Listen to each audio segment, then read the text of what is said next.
Happy to have longtime coach Jim Morris guesting with us again. Good to see you. Congratulations. Thank you. It's great to be here. You know, you won. You have to win something to get here to be with you, and I'm very happy to be here. You call me a front runner, are you?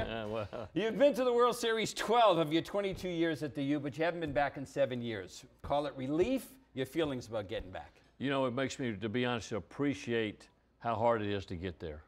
And, I'm sure. We went so many times early in my career, but it's a different world now in college baseball. And it's just tougher and tougher. And just, I'm very thankful to be back there and appreciate it and looking forward for our players getting the experience of their lifetime. So is the rest of the community. Do you know what this is? You know what that is? Does that bring back any memories? Yeah, but turn it back up. You got to turn it up, man. Why is that? Tell the people why. It's a horseshoe. You don't want the luck to run out. No, if it's you don't. down. There you go. Got to keep the luck up, man. Not that I'm superstitious.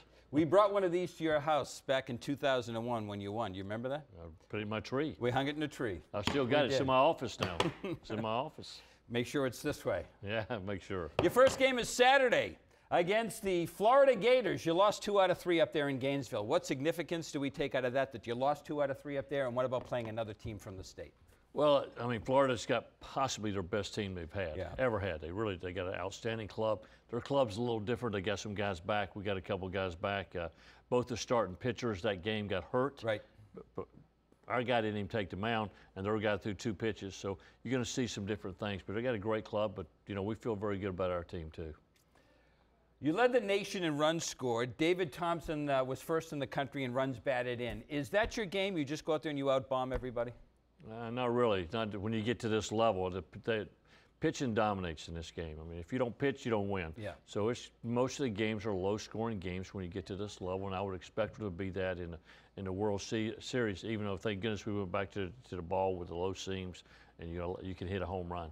It was the most boring game the last 2 years I've ever seen. You couldn't hit a ball out of the park.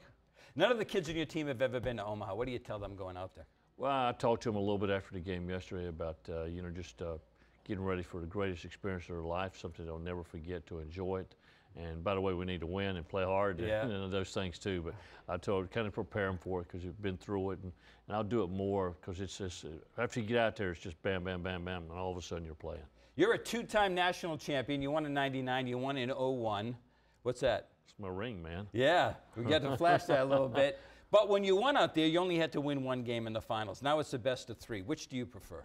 Well, I think the more games you play against that one team, you get a true champion. So I like it. I like it because, we lost in '96 on 1 pitch that I thought we were the best club, and Warren Marsh hit a home run in '96, and we lost in the finals. And, of course, we won in '99 and '01, which was great. But still, I think that's why the World Series of Major League Baseball is best 4 out of 7, if I'm a true champion. You look like you're 45 years old, but you said publicly that you're going to turn the team over to Gino DiMaria in 2018, after the 18 season. If you were to win the World Series this year, would you consider going out now on top? No, I'm having too much fun right now. I mean, but that's the best way to go out. Put you on the spot there a little bit. I have to think about it. Yeah, I have to think about it. But no, I'm enjoying it. I enjoy being with our guys. I love the games. I love the games, and of course, I want my son to remember me coaching too. My son's 3.5 years old, and he gets up every day and says, "Dad, let's play baseball." He's the cutest kid too, in his loafers and no socks in the audience tonight. You celebrated last night. How? Well, we had these great plans. We got a babysitter to take him and look after him all night and bring him back today, and we went home and we crashed. I mean, people don't understand. As a coach, for me, when I was a player, I caught the ball short and I threw it at first. But as a coach, I catch every ball, I swing every pitch, and I throw every pitch in my mind. Tiring, yeah. And I'm like exhausted. I went to bed at 9 o'clock and just absolutely crashed. We were talking about going to Prime 112 or what are we going to do, and we crashed. You had nothing to eat? A bologna sandwich. Bologna sandwich, and hit the sack. The Canes going for the 5th national championship overall. The Gators have never won in 8 tries. UM versus UF Saturday in Omaha, Nebraska. He's the Canes coach, Jim Morris. Best of luck. Bring it home, Jim. Thank you, man.